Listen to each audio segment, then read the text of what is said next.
මම අද ඔයාලට කියලා දෙන්නේ වැදගත් පාඩමක්. මේ දවස්වල ඔයාලා හැමෝටම තෙල් ප්‍රශ්නයක් තියෙනවා ඔයාලගේ වාහනය දුවන්න. එතකොට මේ තෙල් ප්‍රශ්නය නිසා වාහන ගොඩක් දුවන්න බැරුව යනවා. ඒක හන්ද වාහන පාක් කළා තමයි ඔයාලට වැඩිපුර තියන්න වෙන්නේ. එතකොට සතියක් දෙකක් ඔයාලගේ වාහනේ පාක් කරලා තියෙනකොට ඔයාලට වෙන ප්‍රශ්නයක් ගැන තමයි මේ කතා කරන්නේ.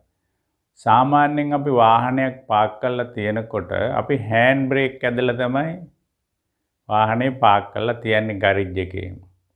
මේ දවස්වල සතියක් දෙකක් වාහනේ හැම පාක් කරලා තිබ්බොත් එහෙම ඔයාලට බොහෝ දුරට සිදුවෙන්න පුළුවන් දෙයක් තමයි බ්‍රේක් බයින්ඩ් වෙන්න පුළුවන්.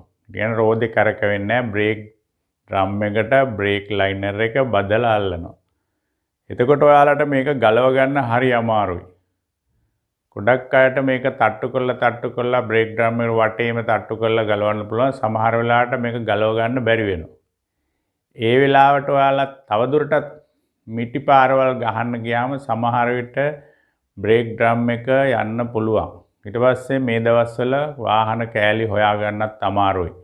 කොරේ පිටට මරේ කියලා සල්ලිත් අමාරු වෙලාවේ වාහන කෑලිත් හොයාගන්න අමාරු වෙලාවේ යන්නත් අමාරු වෙලාවේ ඔයාලට සෑහෙන ප්‍රශ්නකට මුහුණ දෙන්න සිද්ධ වෙනවා.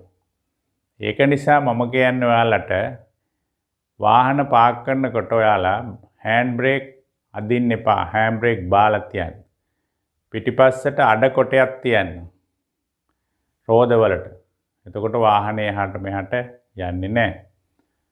බැරි වෙලා හරි ඔයාලගේ බ්‍රේක් එක බ්‍රේක් ඩ්‍රම් එකට බදලා තිබුණොත් බ්‍රේක් බයින්ඩ් වෙලා තිබුණොත් ඔයාලා කරන්නේ බාසුන් නැහැ කෙනෙක් මැකැනික් කෙනෙක් එක්ක ඇවිල්ලා මේක ගලව ගන්න එක. එතකොට බාසුන් නැහැ වැඩිපුරම පාවිච්චි කරන්නේ මිටිය ගෙනල්ලා අර වටේම තට්ටු කරන එක තමයි. නමුත් මේක හොඳටම බ්‍රේක් බයින්ඩ් ඇතුළට මිටියෙන් තට්ටු කරලා හරියන්නේ නැහැ. එතකොට බාසුන් නැහැ හොඳටම මිටියෙන් තට්ටු කරන සමහරට බ්‍රේක් ටයර් එක හම් වෙන්නේ කෑල්ල ගලවලා යන්න පුළුවන්. කඩලා යන්න පුළුවන්. එතකොට ඔයාලට අකරතැබ්බයකට මුහුණ දෙන්න සිද්ධ වෙනවා. ඒක නිසා බැරි වෙලා හරි බ්‍රේක් බයින්ඩ් වුණොත් ඔයාලා කරන්න ඕනි පුලර් එකක් පාවිච්චි කරලා බ්‍රේක් ඩ්‍රම් එක අදින්න. මම එතකොට මේ පුලර් එකක් පාවිච්චි කරලා කොහොමද බ්‍රේක් ඩ්‍රම් එක එළියට අරන් බ්‍රේක් ලයිනර් ටික හදාගන්නේ කියලා දෙන්නයි අද යන්නේ. එහෙනම් වීඩියෝ එකක් තියෙනවා ඔයාලා බලන්න. ඔයාලා කම්මැලි වෙන්න එපා. කම්මැලි වුණොත් පුලර් එකක් නැති බාසුන් නැහැ කෙනෙක් එහෙම එක්කාවොත් ඔයාලට ප්‍රශ්නේ දිග්ගැහෙන්න පුළුවන්.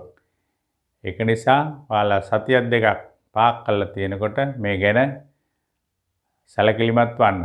තවදුරටත් දිගටම වාහන පාක් කරලා තියෙනකොට එන්ජින් එකට මීයෝ එහෙම රිංගන්න පුළුවන්. ඔයාලා වයර් එහෙම මීයා කපනවා. මීයා හරි කැමති ඒවට. ඒක නිසා ඒවත් බලා ගන්න.